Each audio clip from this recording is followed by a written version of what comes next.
আঙুলের ফাঁকে ধরা চুরুটটা জানল কি? আমাকে স্বার্থপর মনে হলে ক্ষমা করো, কিন্তু মনে হয় তোমাকে খুব তাড়াতাড়ি কাজ সারতে হবে। কেন? কি যেন একটা হচ্ছে এখানে, ঠিক খবরটা এখনো পাইনি। ড্যান, তোমার যদি কিছু হয় তোমার সম্পত্তি কে পাবে?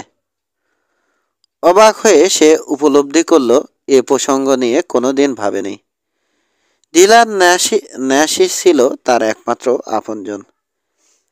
এ ব্যাপারে মোটেও ভাবিনি। তবে আমি চাই আমার সব কিছু ক্যামেলিয়া হপকিন্স পাক। কিন্তু কোনো উইল করনি, করেছ? না, কিন্তু সেক্ষেত্রে কে পাবে ভেবে দেখেছ? এ দেশের সবচেয়ে দামি এক টুকরো জমির মালিক হবে সে, এভারেট ফসেট। সেই তার একমাত্র আত্মীয়। কিছু হলে তার যা কিছু আছে তা সিলিয়াই পাবে। কিন্তু সে কি এটা জানে? প্রশ্ন করল ড্যান। জানে না? তবে সে কলোরাডোতে কেন আসছে? এখানে আসছে, কিন্তু বুরুসকে সে বলেছিল কোনোদিন আর পশ্চিমে ফিরবে না, কোনোদিন না। তখন হয়তো ভাবেনি তার ফেরাটা এত লাভজনক হতে পারে। তাছাড়া বেশি দিন হয়তো থাকবেও না সে। পিস্তলটা কোমরে গুজে নিয়ে কোট পরল ড্যান। এবার নিচে গিয়ে নাস্তা খাওয়া যাক, বলল সে। সকালে কিছু কফি খেয়েছি, এখন আর সময় নেই আমার। তুমি কিন্তু খুব সাবধানে থেকো ড্যান। লবি পর্যন্ত একসাথেই নামলো ওরা। ড্যান নাস্তা খেতে ঢুকলো। চিন্তাগুলো এলোমেলো হয়ে যাচ্ছে। ঠান্ডা মাথায় ভেবে দেখতে হবে এখন কি করা দরকার। ছিলিয়া যদি পশ্চিমে আসে তাহলে ওদের দেখা হয়ে যাবার খুবই সম্ভাবনা থাকবে। এতদিন পর দেখা হবার কথা ভেবে অস্বস্তি বোধ করছে ড্যান। কিন্তু এমন লাগছে কেন? যে তাকে ঠান্ডায় তুষারের মধ্যে ফেলে রেখে যে হত্যা করবার পরিকল্পনা নিয়েছিল, তার জন্য তো ড্যানের এমন লাগা উচিত নয়। কিথ পিয়ারসন ঠিকই বলেছে, তার একটা উইল করে ফেলা দরকার এখনই। তার কোনো কিছু লোভী সিলিয়া ফসেট পাক, এটা চায় না সে। নাস্তার অর্ডার দিয়ে জানালা দিয়ে বাইরের দিকে চেয়ে আগামীতে তাকে কি কি করতে হবে ভাবছে সে। সমস্ত সম্পত্তির একটা লিস্ট তৈরি করে তারপর একজন নামকরা বিশ্বস্ত অ্যাটর্নির শরণাপন্ন হতে হবে। সে নিজেও অবশ্য একটা উইল তৈরি করতে পারে, কিন্তু এই ধরনের কাজে ওর কোনো অভিজ্ঞতা নেই। উইলটা নিখুঁত হওয়া প্রয়োজন। নিজের পরিস্থিতিটা বিবেচনা করে দেখল সে। ছিলেয়ার সাথে দেখা হলে তাতে কিছুই লাভ হবে না তার। তার চেয়ে ওকে এড়িয়ে গিয়ে ঝামেলা মুক্ত থাকাই ভালো। এখন বিভিন্ন কোম্পানির সাথে আলাপ করে একটা ভালো দামে জমিটা বিক্রির ব্যবস্থা করে এখান থেকে জলদি সরে পড়াই সব দিক থেকে মঙ্গলময় হবে। চুক্তি সই হয়ে গেলে সিলিয়া বা তার কারোরই আর এখানে থাকবার কোনো প্রয়োজন থাকবে না। কিতকে জিজ্ঞেস করা উচিত ছিল কাদের সাথে চুক্তি করলে ভালো হবে। তাদের কেউ কেউ হয়তো এই হোটেলেই উঠেছে। অবশ্য এই চুক্তি হয়ে যাবার পরেও তার মৃত্যুতে সিলিয়াই হবে তার সব সম্পত্তির মালিক। উইল না করেও এর একটা প্রতিকার করা যায়। ক্যামেলিয়াকে বিয়ে করতে পারে সে। হঠাৎ দরজা খুলে টনি ঢুকলো। চারপাশে একবার চোখ বুলিয়ে দেখল সে। এত সকালে খুব কম লোকই নাস্তা খেতে এসেছে। ড্যানের টেবিলের কাছে এগিয়ে এসে উল্টো দিকের চেয়ারে বসলো টনি। সাথে পিস্তল আছে তো? প্রশ্ন করল সে। হ্যাঁ। ভালো, কিন্তু সাবধান। গিলি এসে হাজির হয়েছে শহরে, বেলেক স্ট্রিটে। ওকে দেখলাম, খুব খারাপ মুডে আছে। বিশাল চেহারা ওর, তাই না? হ্যাঁ, বিরাটই বলা যায়।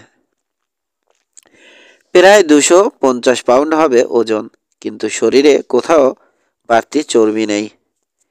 ড্যানের কফি কাপটা ওয়েটার আবার ভরে দিয়ে গেল। সে চলে যেতেই ড্যান বলল, টনি, আমি ক্যামেলিয়াকে বিয়ে করতে চাই। দাঁত বের করে হাসলো টনি। তুমি কি মনে করো এটা আমাদের কাছে নতুন খবর? ক্যামেলিয়াকে এই ব্যাপারে কিছুই বলিনি, মানে সরাসরি কিছু জানাইনি। মনে হয় সে আন্দাজ করেছে আমি ওকে ভালোবাসি। কিন্তু কথা হচ্ছে, সে যদি বিয়ে করতে রাজি হয় তবে এখনই কাজটা সেরে ফেলা দরকার। তাড়াহুড়োর কি আছে? এতে বাপি আর সবাই খুব দুঃখ পাবে। সংক্ষেপে পরিস্থিতিটা বুঝিয়ে দিয়ে ড্যান বলল, আমি একটা উইল করব বলে ঠিক করেছি, কিন্তু এতেও সিলিয়া ফসেটকে ঠেকানো মুশকিল হবে। তাকে বেশ ভালো করেই চিনি আমি। উইলকে নাকচ করার জন্যে সব রকম চেষ্টাই সে করবে। আর যেহেতু আমাদের মধ্যে রক্তের সম্পর্ক রয়েছে, হয়তো সক্ষমও হবে। সে কি তোমাদের সম্পর্ক প্রমাণ করতে পারবে? আমার জন্মস্থানে কোনো কাগজপত্র থাকতেও পারে, কিন্তু না থাকলেও একটা উপায় সে ঠিকই বের করে নেবে। চুপ করে রইল টনি। ওকে চিন্তিত দেখাচ্ছে। একটু ভেবে সে বলল, তুমি এখান থেকে সরে পড়লেই তো পারো। প্রতিবাদ করতে যাচ্ছিল ড্যান, কিন্তু টনি বাধা দিল। শোনো, তোমার পরিচিত বন্ধু কিথ পিয়ারসন রয়েছে। সে নিজের জমিটা না কিনলেও যারা কিনতে পারে তাদের নিশ্চয় চিনবে। ওর উপর সব ব্যবস্থা করার ভার দিয়ে লেডভিল কিংবা ওয়ালসেনবার্গে চলে যাও। ডাফ আর আমি এদিকে কি ঘটে তার উপর নজর রাখব। দরকার হলে তোমার সাথে যোগাযোগও রাখতে পারবো। তাই বলে মনে করো না বিয়েতে আমার মত নেই বলে এসব কথা বলছি। তবে বিয়েটাকে আমরা অনেক বড় চোখে দেখি, রীতিমতো উৎসব করি। বাপি আর অন্য ভাই বোনেরা তাদের অনুপস্থিতিতে তোমরা বিয়ে করে ফেললে সত্যি মনে খুব কষ্ট পাবে। আবার জানালা দিয়ে বাইরে তাকালো ড্যান। টনির প্রস্তাবটা ভেবে দেখছে সে। বুদ্ধিটা মোটামুটি মনে ধরেছে তার, কিন্তু অস্বস্তি বোধ করছে। সে কি তার দায়িত্ব এড়িয়ে যাচ্ছে? সামনাসামনি মোকাবেলা না করে এভাবে পালিয়ে যাওয়া কি কাপুরুষতা হবে না? মনে মনে ভেবে দেখল, টনি বর্তমান পরিস্থিতির একটা সুন্দর সমাধান বের করেছে। সে শহরে থাকলে চরম অবস্থার সৃষ্টি হবার যথেষ্ট সম্ভাবনা রয়েছে। তার মা সিলিয়া কি পরিকল্পনা নিতে পারে বা কি চেষ্টা করবে এ নিয়ে ভাবতে চায় না সে। কিন্তু গিলির সাথে তার দেখা হবেই, আর ওর সাথে দেখা হওয়া মানেই গোলাগুলি।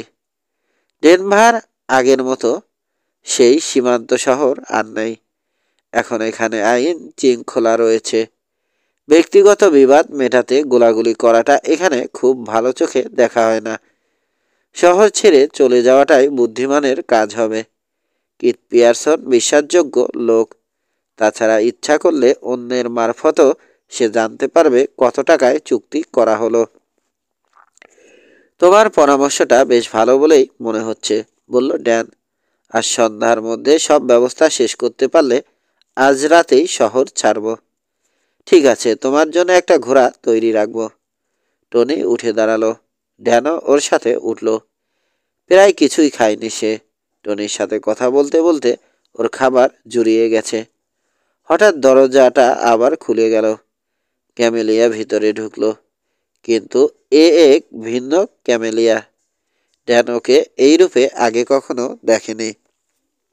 13 অবাক হয়েছে ড্যান। টনির অবস্থাও তাই।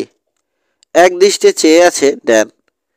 ঘন এলোমেলো চুলগুলো আছড়ে মাঝখানে সিথি করেছে সে। মাথার উপরে কাঁধের কাছে নেমে শেষ। মাথায় চুলের আংটা তৈরি হয়েছে। ওর গাউনটা মেঝে পর্যন্ত ঝুলছে। ওদের দিকে এগোলো ক্যামেলিয়া। হতবাক হয়ে ঠায় দাঁড়িয়ে আছে ড্যান আর টনি। এগিয়ে এসে হাত বাড়িয়ে দিল সে। শুধু ওদের উপর নয়, ওই কামরায় উপস্থিত সবার উপর তার সাজের এই প্রতিক্রিয়া দেখে মনে মনে ক্যামেলিয়া খুব খুশি হয়েছে। ওদের দিকে এগোলো ক্যামেলিয়া। খুশি হয়েছে। ড্যান উঠে ওর জন্য আরেকটা চেয়ার এগিয়ে দিল। ক্যামেলিয়া বসবার পর ধপ করে নিজের চেয়ারে বসে পড়ল সে। একটু ইতস্তত করে টনিও বসল। তুমি এসব পোশাক কোত্থেকে পেলে ক্যাম? এমন জিনিস জীবনে দেখিনি, বলল টনি। কিনেছি। গর্বে মাথাটা আরেকটু উঁচু করল সে। শুধু এটাই না, আরও আছে। 6টা নতুন জামা তৈরি করিয়েছি। প্যারিস, ভিয়েনা এসব জামা পরে মেয়েরা। প্যারিস, ভিয়েনায় এসব জামা পরে মেয়েরা। অপূর্ব দেখাচ্ছে। অভিভূত প্রশংসা জানালো ড্যান। ক্যামেলিয়া, আমি তোমাকে বিয়ে করতে চাই। একটু আগে টনিকেও তাই বলছিলাম। টনি, আমার ব্যাপারে ও কি বলবে? ড্যানের দিকে সোজাসুজি তাকালো ক্যামেলিয়া। এই জামা পরা মেয়েটার দিকে চেয়ে বিয়ের প্রস্তাব দিও না। পোশাক ছাড়াও মেয়েদের অনেক কিছু থাকে, তাতে কোনো সন্দেহ নেই, বলল ড্যান। একটু লজ্জা পেল সে। মানে আমি কেবল এই জামা পরা যে কেউ নই। আবার এমন মেয়েও না যে কেবল বাছুর ধরে মার্কা লাগাতেই জানে। এই মুহূর্তে তোমাকে দেখে মনে হচ্ছে যেন তুমি ভিয়েনার কোনো ফ্যাশন শপ থেকে বেরিয়ে এসেছো। মন থেকেই কথাটা বলল ড্যান। কোথায় পেলে? মেড উইন্সলো আমার মাপ নিয়ে এই ডেনভারেই এক মহিলার কাছে পাঠিয়েছিল। মেলের জামা সেই সেলাই করে। 2 বছর আগে ভদ্র মহিলা স্বামীর সাথে অস্ট্রেলিয়া থেকে এসেছিল। স্বামী মাইন দুর্ঘটনায় মারা যাওয়ার পর থেকে সেলাই করেই দিন চালাচ্ছে সে। আগ্রহ ভরে ড্যানের দিকে ফিরল ক্যামেলিয়া। ওহ ড্যান, সত্যি করে বলো তো কেমন দেখাচ্ছে? আমি আমি এ ধরনের জামা কাপড় আগে কখনো পরিনি। এত স্বাভাবিক লাগছে। মনে হচ্ছে যেন চিরকাল তুমি এই রকম কাপড় পরেই অভ্যস্ত। দারুণ দেখাচ্ছে। ভাগ্যিস আগেই তোমাকে ভালোবেসে ফেলেছি, নইলে আজ আর রক্ষা ছিল না। প্রেমে পড়তেই হতো। হেসে ফেলল ক্যামেলিয়া। বুঝেছি, আমাকে খুশি করার জন্যে এসব কথা বলছো। জানো ড্যান, এখানে একজন সত্যিকার সুন্দরী মহিলা উঠেছে। আসার সময়ে লবিতে তাকে দেখে এলাম। ওই যে, ওই মহিলার কথাই বলছিলাম। খাবার ঘরে ঢুকেছে সিলিয়া। অত্যন্ত সুন্দর আর স্মার্ট দেখাচ্ছে ওকে। ওর পাশের লম্বা লোকটা অসম্ভব রকম সুশ্রী, কিন্তু মুখে 3টে ক্ষতচিহ্ন। হঠাৎ একেবারে আড়ষ্ট হয়ে গেল ড্যান। ড্যান, কোটের হাতা ধরল ক্যামেলিয়া। ভীত দেখাচ্ছে ওকে। ড্যান, কি হয়েছে? আমার মা, শান্ত নিচু স্বরে বলল ড্যান। আর সাথের লোকটা প্রিন্স রেসিভস্কি। স্থির হয়ে সিলিয়ার দিকে চেয়ে বসে আছে ড্যান। মনে মনে তাকে স্বীকার করতেই হলো, মহিলা দেখতে খুবই ভালো। লম্বা চিকন কাঠামো। বয়সের তুলনায় অন্তত 10 বছর ছোট দেখাচ্ছে তাকে। চোখ তুলে এবার ওদের দিকে চাইল সিলিয়া। ড্যানের সাথে চোখাচোখি হলো। এই মহিলাই তার মা, এবং এই মহিলাই তাকে তুষারের ভিতর ঠান্ডায় ফেলে রেখে মারতে চেয়েছিল। এই মহিলাকে ডাফের মতো লোকও ভয় পায়। সে যা শুনেছে তা যদি সত্যি হয়, তবে এর হাতে একাধিক পুরুষ মারা পড়েছে। ওদের দিকেই এগিয়ে আসছে সিলিয়া। ওর দিকে চেয়ে শোনা কথা বিশ্বাস করা খুব কঠিন। এক মুহূর্ত ইতস্তত করে সোজা ওদের দিকে এগিয়ে এসে হাত বাড়িয়ে দিল সে। ড্যান, সত্যি সুন্দর সুপুরুষ হয়ে উঠেছ তুমি। একটু ফিরল সে। ড্যান, তোমার সাথে পরিচয় করিয়ে দিচ্ছি। প্রিন্স রেসেভস্কি। প্রিন্স, এ হচ্ছে আমার ছেলে Daniel Berkeley. How do you do? ঠান্ডা গলায় বলল ড্যান। বিস্মিত চোখে ওর দিকে চাইল প্রিন্স। ঘুরে ক্যামেলিয়ার পরিচয় দিল ড্যান। টনি অদৃশ্য হয়েছে। এসো, একসাথেই বসা যাক। জবাবের অপেক্ষা না করে বসে পড়ল সিলিয়া। সিলিয়া আর প্রিন্স দুজনেই চায়ের অর্ডার দিল। সকালের নাস্তাটা আর খাওয়া হয়নি বলে ক্যামেলিয়া আর নিজের জন্য অর্ডার দিল ড্যান। কি করে ওর খপ্পর থেকে রেহাই পাওয়া যায় ভাবছে সে। কেবল ক্যামেলিয়াকেই একেবারে স্বাভাবিক দেখাচ্ছে। প্রিন্সের সাথে পাহাড়, ডেনভার শহর আর হোটেল নিয়ে সুন্দর আলাপ চালিয়ে যাচ্ছে সে। চা এলে সবার জন্য ঢেলে দিল মেয়েটা। মুহূর্তের জন্য ওরা চুপ করতেই সিলিয়া বলল, সুন্দর একটা সুবিধাজনক জায়গায় তুমি আছো, ড্যানিয়েল। শুনলাম তোমার একটা জমি আছে, সেটা ওরা রেল রাস্তা বসাবার জন্যে কিনতে চাচ্ছে। কাজ দেখালো ড্যান। ও কিছু না, কিছু না, কি বলছো? বুঝে শুনে কথাবার্তা চালাতে পারলে এতে মোটামুটি সচ্ছল হতে পারবে, বড়লোকই হয়ে যাবে। আসলে আমার বেশি কিছুর দরকার নেই, সাধারণভাবেই চলতে ভালোবাসি। কিন্তু একটু থামল সে। মাঝে মধ্যে তাস খেলতে পছন্দ করি। চট করে চোখ তুলে ড্যানের দিকে চাইল ক্যামেলিয়া। আজ নতুন কথা শুনছে সে। আমরা সবাই কিছু কিছু ঝুঁকি নিতে পছন্দ করি, মন্তব্য করল প্রিন্স। কিন্তু তা করতে গিয়ে কেউ কেউ বেশি ঝুঁকি নিয়ে ফেলে, জবাব দিল ড্যান। প্রতিপক্ষ যে কতটা শক্ত তা অনেকেই বুঝতে ভুল করে। কথাটা ঠিক, স্বীকার করল প্রিন্স। ড্যান সম্পর্কে ভাবছে সে। ওকে এত পরিচিত মনে হচ্ছে কেন? হঠাৎ তাসের কথা তুলে কি বোঝাতে চাইছে সে? ভালো একটা দাও মারার সুযোগ এসেছে তোমার, ড্যান, বলল সিলিয়া। যদি চাও আমি খুশি হয়েই সাহায্য করব। হাজার হোক তুমি আমার ছেলে। সুযোগ বুঝে ক্যামেলিয়া বলে উঠল, এতদিন পরে তোমার একটা ছেলে আছে আবিষ্কার করে নিশ্চয়ই খুব ভালো লাগছে তোমার। নির্বিকার মুখ তুলে ক্যামেলিয়ার দিকে একবার চেয়ে ড্যানের দিকে ফিরল সিলিয়া। কিংবা খুঁটিনাটি ব্যাপারগুলো যদি তুমি এড়িয়ে যেতে চাও, আমি ওই জমিটা নগদ $1,00,000 দিয়ে কিনে নিতে পারি। বেশ মোটা টাকা, মন্তব্য করল ড্যান। তাহলে ওই কথাই রইল। প্রস্তাবে সম্মতি জানাইনি আমি। টাকার অঙ্কটা বেশ বড়, এটুকুই স্বীকার করেছি। সিলিয়া, ওকে মা বলে ডাকতে ওর বাচ্ছে। ব্যবসার দিকটা নিয়ে তোমার দুশ্চিন্তার কোনো কারণ নেই। আমি কিথ পিয়ারসনের কাছে বেশ কিছু ট্রেনিং পেয়েছি। শুনেছি তুমি ব্যারিস্টার হয়েছ। ভিতরে ঢুকবার একটা ফাঁক খুঁজছে সিলিয়া। বুঝতে পারছে কাজটা সোজা হবে না। তার ছেলের উপর অন্যরকম প্রতিক্রিয়া হবে বলে আশা করেছিল সে। কিন্তু দেখা যাচ্ছে ড্যান মোটেও চমৎকৃত হয়নি, পাত্তাই দিচ্ছে না ওকে।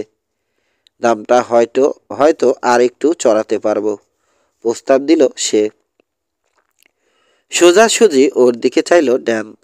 তাই করতে হবে সিলিয়া, অনেক গুণ বাড়াতে হবে। এই জমিটার আসল দাম কত তা এখনো ঠিক জানি না, তবে ওটার দাম যে 10 লাখেরও বেশি হবে এতে কোনো সন্দেহ নেই। সিলিয়া ওর কথার জবাব দেওয়ার আগে প্রিন্সের দিকে ফিরল ড্যান। এখানে আমাদের সাথে কতদিন আছো তুমি, প্রিন্স রেসিভস্কি? কলোরাডোতে কিন্তু চমৎকার শিকার পাওয়া যায়। মিসেস ফসেট আর আমার কিছু ব্যবসার কাজ রয়েছে এখানে, বলল সে। দরকারের বেশি সম্ভবত থাকবো না। তাছাড়া শিকারে তেমন মজা পাই না আমি। কিন্তু শিকার অনেক সময় আকর্ষণীয় হতে পারে, বিশেষ করে যখন বিশেষ আকর্ষণে শিকার নিজেই শিকারীর কাছে এসে হাজির হয়। সব কেমন গোলমেলে ঠেকছে। এই আমেরিকান লোকটা যে কিসের ইঙ্গিত দিচ্ছে কিছুই বুঝতে পারছে না সে। শেষে ড্যানকেই ব্যাখ্যা করতে বলল। কাজ ঝাঁকালো সে। হরিণের বেলায় একটা লাঠির মাথায় এক টুকরো কাপড় বেঁধে রাখলে সেটা ওদের কাছে টেনে আনে। মানুষের বেলায় সম্ভবত টাকা সেই কাজ করে। কখনো পোকার খেলেছ প্রিন্স? প্রচুর, আমার প্রিয় খেলা। সালজবার্গে একজন ইংরেজের কাছে খেলাটা শিখেছিলাম। বেশ উত্তেজনাপূর্ণ খেলা। তাহলে কলোরাডো তোমার কাছে ভালো লাগবে। এখানে চড়াবাজিতে পোকার খেলা হয়। প্রিন্সের চেয়েও বেশি অবাক হচ্ছে সিলিয়া। এইসব কথাবার্তার কোনোই অর্থ হয় না, কিন্তু তবু সে যেন একটা প্রসন্ন ইঙ্গিতের আভাস টের পাচ্ছে। কিন্তু ড্যান আক্রমণ করলে তাকেই করবে, প্রিন্সকে কেন? নিউ ইয়র্কে প্রিন্সের নাম ভাঙিয়ে খুব একটা সুবিধা হয়নি। অনেক চেষ্টার পর ওই তিনজনের মধ্যে মাত্র একজনের সাথে পরিচিত হতে পেরেছে সিলিয়া। ওই লোকের কাছ থেকেই সে খবর পেয়েছে কলোরাডোতে বিরাট একটা কিছু হতে যাচ্ছে। পশ্চিমে আসবার ইচ্ছা তার মোটেও ছিল না, কিন্তু যখন জানলো জমিটা তার ছেলের, তখন কেউ চিনে ফেলবার ঝুঁকি থাকলেও সে পশ্চিমে আসবারই সিদ্ধান্ত নিল। হাজার হোক, অনেক দিন পার হয়ে গেছে, সে নিজেও অনেক বদলেছে। 15 পাউন্ড ওজন কমিয়ে আরও ছিমছাম হয়েছে। এখন ওকে সেই সিলিয়া বলে চেনা মুশকিল। তাছাড়া বেশি দিন তাকে এখানে থাকতেও হবে না। ড্যানের সাথে দেখা করে চট করে একটা নিষ্পত্তি করে জমিটা কিনে 2-1 দিনের মধ্যেই আবার নিউ ইয়র্কে ফিরতে পারবে ভেবেছিল সে। প্রিন্সকে সাথে এনেছে বাড়তি শো হিসাবে। এতে প্রিন্স আর তার বোনের পশ্চিম দেখাও হবে। নিজের সফলতা সম্পর্কে কোনো সন্দেহই ছিল না সিলিয়ার। ড্যান তার উদ্দেশ্য সম্পর্কে সন্দিহান হলে তার ভাবাবেগের সুযোগ নিতে চেষ্টা করবে সে। তাতেও যদি কাজ না হয়, তবে বিকল্প রাস্তা তো আছেই। তাতে আপনা আপনি ওর সব সম্পত্তি সিলিয়াই পাবে। রকি মাউন্টিন এলাকায় তার অনেক লোকজন আছে। তারা অবশ্য কেউ সিলিয়াকে চেনে না। ওদের মাধ্যমেই সে মাইন, রেল রাস্তার গরু কেনাবেচার সব খবরাখবর পায়। এজন্য বেশ ভালো টাকা খরচ হয় তার। প্রিন্সের সাথে কথা বলবার সময়ে ড্যানকে খুঁটিয়ে লক্ষ্য করছে সিলিয়া। তার চেহারার কিছু কি পেয়েছে ছেলেটা? পেয়ে থাকলেও সেটা তার চোখে পড়ল না। ঠিক ওর বাবার মতোই চেহারা পেয়েছে ও, তবে এটা তাকে স্বীকার করতে হলো। চোয়ালার নাকটা ঠিক ওর নানার মতোই পেয়েছে ড্যান। তার গর্বিত হওয়া উচিত, বুঝতে পারছে সিলিয়া। কিন্তু মন থেকে কোনো রকম অনুভূতি জাগছে না, বরং একটু হিংসাই হচ্ছে। ডিলার নাশ ওকে পেলে বড় করেছে, গর্ববোধ করবার অধিকার একমাত্র তারই আছে। ড্যানকে চমৎকার যুবক হিসাবে গড়ে তুলবার পুরো কৃতিত্বই তার। পোকারের কথা উল্লেখ করেছে ড্যান। সেও কি একজন জুয়ারি? কিন্তু চার্লস্টনের রিপোর্টে তেমন কোনো কথা লেখা নেই। এসব ব্যাপারে ওরা কখনোই ভুল করবে না। নিশ্চয় ডিলান তাকে জুয়া থেকে দূরে রাখবার চেষ্টা করেছে। আমরা দুজনে যদি একটু আলাদাভাবে কথা বলতে পারতাম, প্রস্তাব দিল সিলিয়া। আমাকে শপিংয়ে নিয়ে যাবে বলে কথা দিয়েছে ড্যান, বলে উঠল ক্যামেলিয়া। ভিতরে ভিতরে বিরক্ত হয়ে উঠছে সিলিয়া। মেয়েটাকে সহ্য করতে পারছে না সে। সেও যে তাকে পছন্দ করছে না তা বেশ বুঝতে পারছে সিলিয়া। প্লিজ।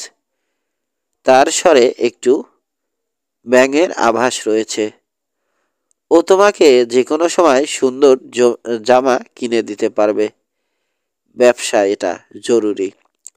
ভুল বুঝেছ, খুব ভদ্রভাবে জবাব দিল ক্যামেলিয়া। আমি নিজের পয়সাতেই নিজের জামা কাপড় কিনি, যার যেরকম অভ্যাস। আড়ষ্ট হয়ে গেল সিলিয়া। কেউ তাকে চর মেরেছে যেন। আর ভিতরের সব কিছুই এক মুহূর্তের জন্য স্তব্ধ হয়ে গেল। তারপর রাগে সারা শরীর জ্বলে উঠল তার। ক্ষেপে উঠে কিছু একটা বলতে গিয়েও নিজেকে জোর করে সামনে নিয়ে সতর্ক হয়ে কথা শুরু করলো। সে তো খুব ভালো কথা বলল সে। তারপর হুল ফুটালো। তোমার নিশ্চয় রোজগারের নিজস্ব পদ্ধতি আছে। তা আছে, হেসে জবাব দিল ক্যামেলিয়া। আমাদের রাঁধছে বাসুর, মারভিক করি আমি। অবাক অবিশ্বাস নিয়ে সিলিয়া চাইল ওর দিকে। রেশি ভস্কি বলল, বুঝলাম না, মারভিক ব্যাপারটা কি? টেক্সাসে বাসুর মার্কা দেয়ার আর এক নাম মারভিক করা, ব্যাখ্যা দিল ড্যান। টেক্সাসের এক লোক তার গরু বাছুর বিক্রি করতে নিচ্ছিল, মার্কা দেয়নি। কিছু লোক এসে মারভিকের মার্কা মেরে ওগুলো তাদের মাল বলে দাবি করে নিয়ে যায়। সেই থেকে এ সেই থেকে ওই নাম চালু হয়েছে। টেক্সাসে এখনো অনেক বুনো আর সারা গরু রয়েছে। ক্যামেলিয়া ঘোড়া চালানো আর ল্যাসো ছোড়ায় ওস্তাদ।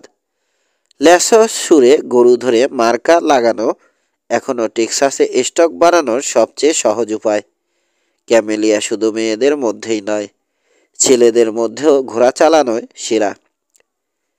বিশ্বাস করা কঠিন, দেখে মনে হয় না ঘোড়া চালাতে পারো তুমি। মনে হয় অবলা নারীর মতোই নরম। প্রিন্স এখনো ঠিক বিশ্বাস করতে পারছে না কথাটা। পশ্চিমে আমাদের সবাইকেই কাজ করতে হয়, বলল ড্যান। আর ক্যামেলিয়া ঠিক তোমাদের দেশের কশ্যকদের মতোই ঘোড়া চালাতে পারে। বসে অপেক্ষা করতে করতে অধৈর্য হয়ে উঠছে সিলিয়া। কথাবার্তা মোড় নিয়ে অন্য পথে এগিয়ে চলেছে। ঘরটা অল্পক্ষণ পরেই লোকজনে ভরে উঠবে। এর মধ্যেই কিছু লোক নাস্তা খেতে ঢুকেছে। দুজন লোকের সাথেও তার দেখা করবার কথা আছে। এ ব্যাপারে আমাদের একটা মীমাংসায় আসা দরকার ড্যান। তুমি যখন জমিটা বিক্রি করবে তখন তোমার নিজের মায়ের কাছে বিক্রি করলে কি ক্ষতি? করা একটা জবাব ওর ঠোঁটের আগায় এসে গিয়েছিল, কিন্তু নিজেকে সামলে নিল সে। ব্যাপারটা একটু ভেবে দেখতে চাই। এই ফাঁকে তুমিও ভেবে দেখো সবচেয়ে বেশি কত উঠতে পারো। শেষ প্রস্তাবটা পিয়ারসনকে জানিও। তুমি যে আমার মা, এসব কথা বলে আর বেথা সময় নষ্ট করো না সিলিয়া। মায়ের মতো ব্যবহার তোমার কাছ থেকে আমি কোনোদিনই পাইনি। উঠে দাঁড়ালো সে। প্রিন্স রেসিভস্কি, তোমার যদি পোকার খেলার আগ্রহ থাকে তবে বেলেক স্ট্রিটে যাবার দরকার নেই। এই হোটেলেই চমৎকার খেলার ব্যবস্থা আছে। সিলিয়া একেবারে স্থির হয়ে বসে ওদের বেরিয়ে যেতে দেখল। দ্রুত চিন্তা চলেছে ওর মাথায়। তাড়াতাড়ি ব্যবস্থা না নিলে ব্যবসাটা ওর হাতছাড়া হয়ে যাবে। তাছাড়া বাক্সের ব্যাপারটাও রয়েছে। ক্ষণিকের জন্য ওটার কথা একেবারে ভুলেই গেছিল সে। ড্যান কি পেয়েছে ওটা? না পেয়ে থাকলে ওটা যেন ওর হাতে না পৌঁছায় সে ব্যবস্থা করতে হবে। প্রথমে ওর কামরায় খোঁজ করতে হবে। ওখানে না পাওয়া গেলে গিলির কাছে একটা খবর পাঠাতে হবে। তাড়াতাড়ি পশ্চিমে চলে আসায় ওরা বাক্সটার কি করেছে তার আর খবর নেওয়া হয়নি। তোমার ছেলে? প্রশ্ন করল প্রিন্স। সে কি কখনো ইউরোপে গেছিল? ওর চিন্তা তখন অন্য খাতে বইছে। ইউরোপ? না না, ও ইউরোপে কি করতে যাবে? সিলিয়ার মনটা তেতো বিরক্ত হয়ে রয়েছে। আজ সকালে নাস্তার সময় কথাবার্তা মোটেও ফলপ্রসূ হয়নি, বরং তা এর বিপক্ষেই গেছে বলা যায়। ড্যান এখন একটু ব্যবসার মুডে নেই। সে ভয় পাচ্ছে মিসেস অ্যান্ড রজার এর লোকের সাথে কথা হলে ড্যান হয়তো ওদের প্রস্তাব গ্রহণ করে ফেলবে। প্রথম কাজ বাক্স, ওটা তার চাই। অন্তত ওর ভিতরে কি আছে সেটা জানতেই হবে। তারপরে ড্যান।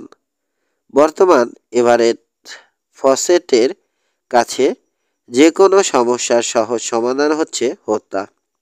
উঠল সে। প্রিন্সকে লবিতে ছেড়ে নিজের কামরায় ফিরল। তার ছেলে কত নম্বর কামরায় উঠেছে তা সে আগেই জেনে নিয়েছে। 14। লবিতে এসে ক্যামেলিয়ার হাতটা নিজের হাতে তুলে নিল ড্যান। তোমাকে নিয়ে গর্ব হচ্ছে আমার, বলল সে। কিন্তু সাবধান, ও কোনো সাধারণ মহিলা নয়। জীবনে যা করেছে সব কিছুতেই সফল হয়েছে। হয়তো এখন তার বিশ্বাস জন্মে গেছে তার পক্ষে ভুল করা অসম্ভব। সারাটা জীবন সে টাকা আর ক্ষমতার জন্যে সংগ্রাম করেছে। হত্যার জন্যে তার কোনো কারণের প্রয়োজন হয় না। ওর পথে কেউ বাধার সৃষ্টি করলে সেটাই যথেষ্ট। আমার সাথে সাথে সে তোমাকেও এখন পথের কাঁটা ভাবছে। ওকে ভয় পাই না ড্যান। আমার তো মনে হয় সেই আমাকে ভয় পায়। কিথ পিয়ারসনের সাথে দেখা হওয়া দরকার। আজ রাতে প্রিন্সের সাথে বোঝাপড়া হবে আমার। কি করবে? একটু ইতস্তত করলো ড্যান। ক্যামেলিয়া, আজকে পোকার খেলবো। রক্তের জন্য খেলবো। রান্সটা ছাড়া আমার আর যা কিছু আছে সব বাজি ধরবো। ওকে মুচড়ে ভেঙে ফেলতে চাই। পারবে? চেষ্টা করতে হবে ক্যামেলিয়া। এই লোকটাই টাকা দিয়ে আঙ্কেলকে হত্যা করিয়েছিল। কোনো প্রমাণ নেই হাতে, তাই এই পথে ওকে শাস্তি দিতে চাই। ঠিক আছে, কিন্তু সাবধান, লোকটাকে আমার পছন্দ হয়নি। বাইরে বেরিয়েই টনির সাথে দেখা হলো। ড্যান, আজ সকালের পরিকল্পনা অনুযায়ী তোমাকে চলতে হবে, বলল সে। প্রথমে কিথ আর তারপরে প্রিন্স রেসিভস্কির সাথে দেখা করতে হবে। কিথের সাথে কথা হয়েছে, কিন্তু ওই প্রিন্স লোকটাকে আমার মোটেও পছন্দ না। রাশিয়ান লোক আরও দেখেছি, তারা অনেক ভালো। এর বাইরের চাকচিক্যের নিচে একটা নীচ মানুষ আছে বলে মনে হয়। এখন আর আমি যেতে পারবো না, শহরেই থাকতে হবে। এমন করো না ড্যান। ডুরানগো চলে যাও। যারা জমি কিনতে চায় তারা ওখানেই তোমার সাথে দেখা করতে যাবে। ওই মহিলার গিলির কাছ থেকে দূরে সরে যাও। ভালো কথা। গিলির সাথে আরো 3জন লোক রয়েছে, এখানে সে। ওদের একজনের মাথায় একটু দোষ আছে, ওর নাম হ্যাঙ্ক। আর 2জন হ্যাঙ্ক। ড্যানের মনে পড়ে গেল বহুদিন আগে তুষার ঝড়ের মধ্যে কেবিনে রাতটা কাটানোর কথা। ডিলান ন্যাশের সাথে ওই নির্জন কেবিনে পৌঁছেছিল সে। ওখানে 3জন ছিল, গিলি, ডাফ আর 3য় জন হ্যাঙ্ক। হ্যাঁ, ওই নামেই তো ওকে ডাকছিল ওরা। অদ্ভুত লোক। চোখ দুটো সর্বক্ষণ ঘুরছে, একটা কাঁধ অন্যটার চেয়ে কিছুটা নিচু, একটু কুঁজো, আর গাল দুটো বসা। আর 2জন কারা? একজন রুপার, অন্যজন সিমাস। দুজনেই হারামি। অল্পক্ষণ চুপ করে থেকে টনি আবার বলল, আমার যা বলা ছিল বললাম, এখন বাকিটা তোমার উপর। রাত 12টা পর্যন্ত তোমার জন্যে একটা ঘোড়া তৈরি রাখবো। এরপর তুমি যা ভালো বোঝো করবে। দুপুরের মধ্যেই কিথ পিয়ারসনের সাথে কথাবার্তা বলে তার উপরে জমি বিক্রি করবার দায়িত্ব চাপালো ড্যান। রাস্তায় বেরিয়ে একটু থেমে চারদিক ভালো করে একবার দেখে নিল। অত্যন্ত সতর্ক রয়েছে ও। কোমরে গোজা স্মিথ অ্যান্ড ওয়েলসনটা থাকায় কিছুটা নিরাপদ বোধ করছে। তার সহজ বুদ্ধিতে বুঝতে পারছে টনির পরামর্শ মতো ডেনভার থেকে সরে পড়াই উচিত। এখনও সে গিলির মুখোমুখি হয়নি, তাই এখন নীরবে শহর ছেড়ে চলে গেলেও কেউ তাকে কাপুরুষ বলবে না। তাছাড়া ডুরানগোতে কাজও রয়েছে। চিরদিনই সে ঝামেলা এড়িয়ে চলতে পছন্দ করে, কিন্তু প্রিন্স রেসিভস্কিকে দেখবার পর সে কিছুতেই আর শহর ছাড়বার কথা ভাবতে পারছে না। ওই লোকটাই ডিলান নাশের মৃত্যুর কারণ, কথাটা ভুলতে পারছে না ড্যান। আজ রাতে হোটেলে একটা বড় পোকার খেলা বসবার কথা আছে। প্রিন্স খেলতে এলে ড্যানও বসবে। সেই মুহূর্ত থেকেই শুরু হবে যুদ্ধ। সময় মোটেও নষ্ট করেনি সিলিয়া। একই তালায় ড্যানের রুম। সিলিয়ার কাছে বিশেষভাবে তৈরি 5টা সরু চাবি সবসময় থাকে। পৃথিবীর যে কোনো তালাই ওই চাবিগুলোর সাহায্যে খোলা সম্ভব। কেউ যদি ওকে দেখেও ফেলে তবে সত্যি কথাই বলবে সে সেলের কামরায় যাচ্ছে। দরজা খুলে চট করে ভিতরে ঢুকে পড়ল সিলিয়া। এক মুহূর্ত স্থির হয়ে দাঁড়িয়ে ঘরের চারপাশটা এক ঝলক দেখে নিল। ক্লোসেটে গোটা 6 স্যুট ঝুলছে। ড্রয়ারে শার্ট আর আন্ডার ওয়ারে রয়েছে। জামা কাপড় দেখে মনে মনে সিলিয়া তার ছেলের রুচির তারিফ করল। পেশাদার লোকের মতো নিপুণ হাতে কামরা সার্চ করছে সে। বাক্সটা এখানে থাকলে নিঃসন্দেহে তা লুকানো থাকবে। মানুষ কোন সব জায়গায় জিনিস লুকায় তা তার জানা আছে। তার মনটাই চলে বাঁকা পথে। কয়েক মিনিটের মধ্যেই সে বুঝলো বাক্সটা এই ঘরে নেই। তবে ওটা তাহলে কোথায়? গিলির কাছ থেকে কোনো খবর সে পায়নি। বাক্সটা গিলি হাতে পেয়ে থাকলেও খবরটা তাকে জানায়নি সে। না পেলে ব্যাংকে আছে ওটা। সেক্ষেত্রে ব্যাংকের ভল্ট ভেঙে সংগ্রহ করতে হবে। এর ব্যবস্থা গিলি করবে। কিন্তু ড্যান যদি বাক্সটা পেয়ে থাকে, তাহলে কোথায় থাকতে পারে ওটা? ক্যামেলি হপকিন্সের ঘরে। থমকে একটু ভেবে নিল সিলিয়া। মেয়েটার ঘরে ঢোকায় বিপদ আছে। ধরা পড়লে কোনো জবাবই দিতে পারবে না সে। কিন্তু সে যদি নিঃসন্দেহ হতে পারে বাক্সটা ওই ঘরেই আছে আর মেয়েটা ঘরে নেই, তা না হলে এর একমাত্র সমাধান হচ্ছে আমন্ত্রিত হয়ে ঢুকে ঘরটা ভালো করে ঘুরে দেখা। বাক্সটা যদি ওর চোখে না পড়ে, বেশিরভাগ লুকানোর জায়গায় সে মোটামুটি পর্যবেক্ষণ করে আসতে পারবে। বাকি জায়গাগুলো পরে এক সময়ে সুযোগ বুঝে খুঁজে দেখা যেতে পারে। ওই বাক্স আর তার ভিতরকার কাগজপত্র দিয়ে তার ছেলে কি করবে এটা জানে না সে। কিন্তু ওটা ছাড়া কারো পক্ষেই তার কোনো ক্ষতি করা সম্ভব নয়। অনেক মানুষ তার হাতে প্রাণ হারিয়েছে। এতদিনে তারা কবরে মাটির সাথে মিশেও গেছে। একমাত্র বুড়োশি তারিক আর ওদের সঠিক নামধাম বলতে পারবে। ড্যানের কথাবার্তা শুনে সিলিয়ার বদ্ধ ধারণা হয়েছে বাক্সটা ওর হাতে এলেও এখনো ওটা সে খোলেনি বা ভিতরের কাগজপত্রগুলো পড়ে দেখেনি। যাই করতে হয় দ্রুত সারতে হবে। দরজার কাছে এসে কান পেতে শুনল সে। কোনো শব্দ নেই। বেরিয়ে এসে দরজা টেনে বন্ধ করল ছিলিয়া। তার মনে হলো যেন ড্যানের দরজা বন্ধ হবার ঠিক আগের মুহূর্তে আর একটা দরজা বন্ধ হবার শব্দ ওর কানে এলো। চট করে চারপাশটা একবার দেখে নিল সে। করিডোরটায় কেউ নেই। নিজের ঘরে ফিরে এলো সিলিয়া। ভিতরে ঢুকবার আগে আরেকবার চারদিক দেখে নিল সে। করিডোরে 5টা দরজা রয়েছে। নিশ্চয় ওগুলোরই একটা ক্যামেলিয়ার ঘরের দরজা। ড্যানের কামরা থেকে বেরোবার সময় মেয়েটা ওকে দেখে ফেলেনি তো? নাকি ওটা ওর ভাই ছিল? নিজের দরজাটা সামান্য একটু ফাঁক করে কয়েক মিনিট করিডোরের উপর নজর রাখল সে। কিন্তু ড্যানের ঘর চেক করতে গেল না কেউ। তাহলে হয়তো অপরিচিত কোনো হোটেল বাসিন্দা হবে, কিংবা ওটা তার নিজেরই মনের ভুল। আরো কয়েক মিনিট পরে নিচে লবিতে নেমে এলো সে।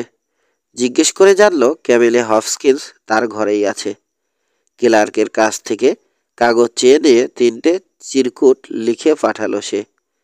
প্রথম দুটো কিথ আর মিশেল অ্যান্ড রজার্সের প্রতিনিধির কাছে গেল, আর তৃতীয়টা গেল ব্লেক স্ট্রিটের একজন লোকের কাছে। ধূর্ত লোক কলিন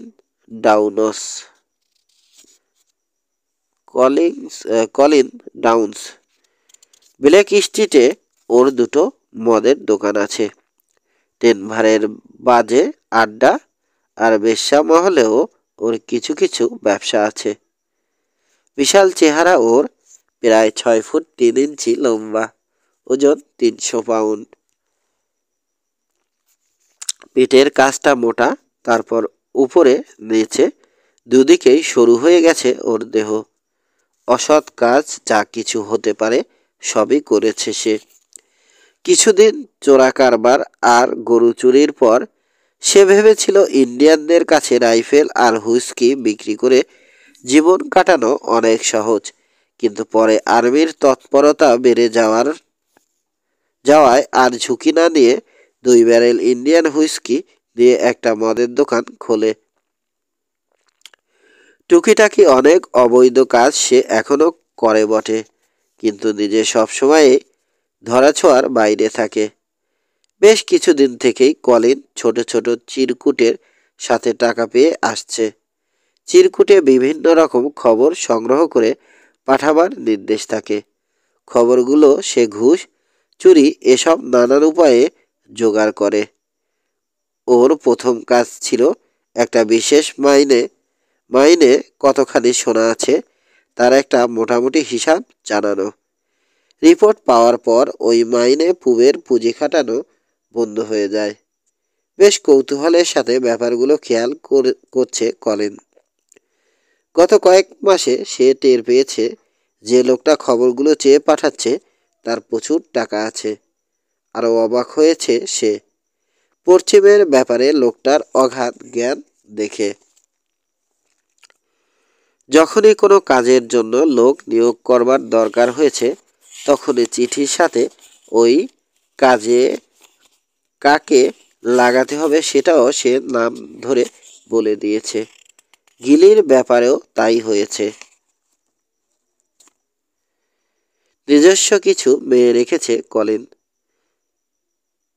অ্যাকাউন্টেন্ট বা মাইনের শিফট ইনচার্জের কাছ থেকে মেয়ে মানুষ বা মদের মাধ্যমে দরকারি খবর বের করে নেয় সে। ওর কাছে সবসময়ে কাগজে টাইপ করা নির্দেশ আসে। কিন্তু হঠাৎ একদিন তাড়াহুড়ো করে হাতে লেখা একটা নোট পেল সে।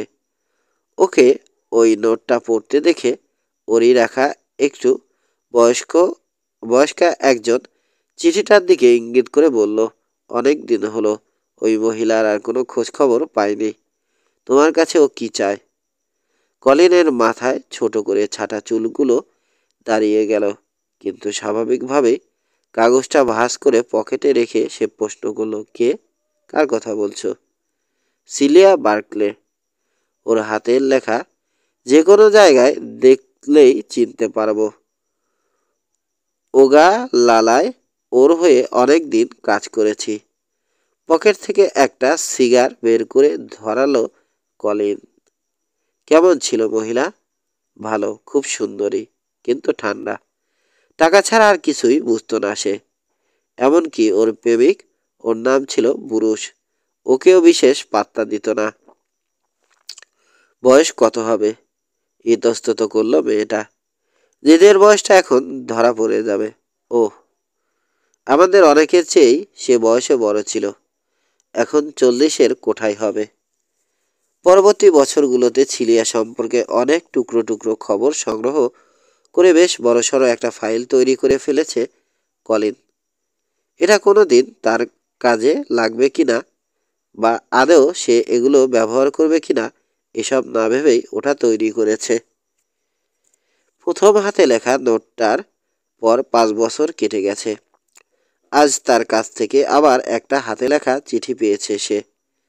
আগেরটার সাথে এটার একমাত্র তফাৎ হচ্ছে এই নোটটা ডেনভার শহরের উইন্ডজর হোটেলের কাগজে লেখা হয়েছে। কাগজের উপরে ছাপানো হোটেলের নাম, ঠিকানা অবশ্য যত্ন করে ভাঁজ করে ছিঁড়ে ফেলা হয়েছে। কিন্তু ওরা যে কাগজ ব্যবহার করে তার জলছাপ সে ভালো করেই চেনে। এই শহরে আর কেউ ওই কাগজ ব্যবহার করে না। তাহলে এই মহিলা সিলিয়া বার্কলে বা তার যে নামই হোক, এই শহরেই উইন্ডজর হোটেলে উঠেছে। ছোটখাটো টুকটাক ব্যবসা করে এতদিন তার মোটামুটি চলে গেছে। কিন্তু এই জীবনে ক্লান্ত হয়ে পড়েছে সে।